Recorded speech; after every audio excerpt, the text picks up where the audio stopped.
მოგესალმებით მეგობრებო, ძაღლების თემაზე მინდა ვისაუბრო რა, ხო ხედავთ რამ ხელა ამბავია აწეული, რეები ხდება, ეხლა ვიდეოები დაიდო, რომ თითქოს ამ ძაღლებს წვავენ კრემატორიუმში და ამოდის ბოლი და არის ძალიან დიდი პანიკა.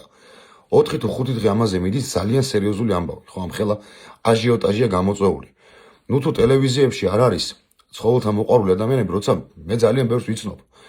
როგორ შეიძლება რომ არ ადგეთ არ მიხვიდეთ, არ გადაიღოთ ეს ყველაფერი, მიხვიდეთ ადგილზე, რომ გავიგოთ ხალხმა რაშია საქმე, როცა ამდენი ადამიანი ნერვიულობს ამაზე.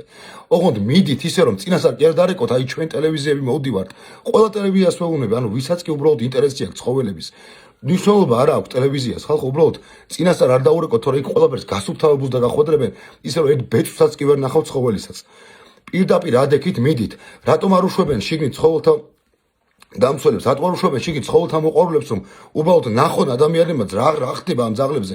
იდება რაღაც ფოტოები, რომ კი ნემსებს უკეთებენ, გაწრებს თვითონ, მაგრამ ეს ყველაფერი არ არის ხო ჩვენთვის, ყველასთვის დამაკმაყოფილებელი. მიდით ხალხო, მიდით ტელევიზიები, წაიყოლეთ ცხოველთა დამცველები, წაიყოლეთ ცხოველთა მოყვარულები, ადამიანებო, შედით შიგნით, გადაიღეთ ყველაფერი რა ხდება.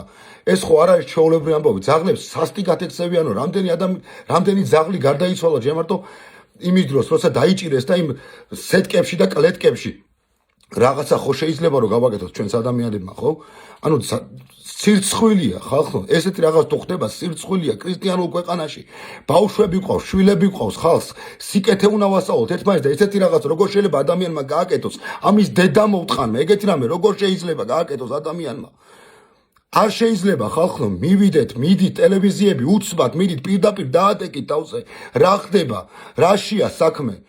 ცხოველთა მოყვარულები არა ხართ ადამიანებო, ადამიანები არა ხარტო. მიდით გეუბნებით რა.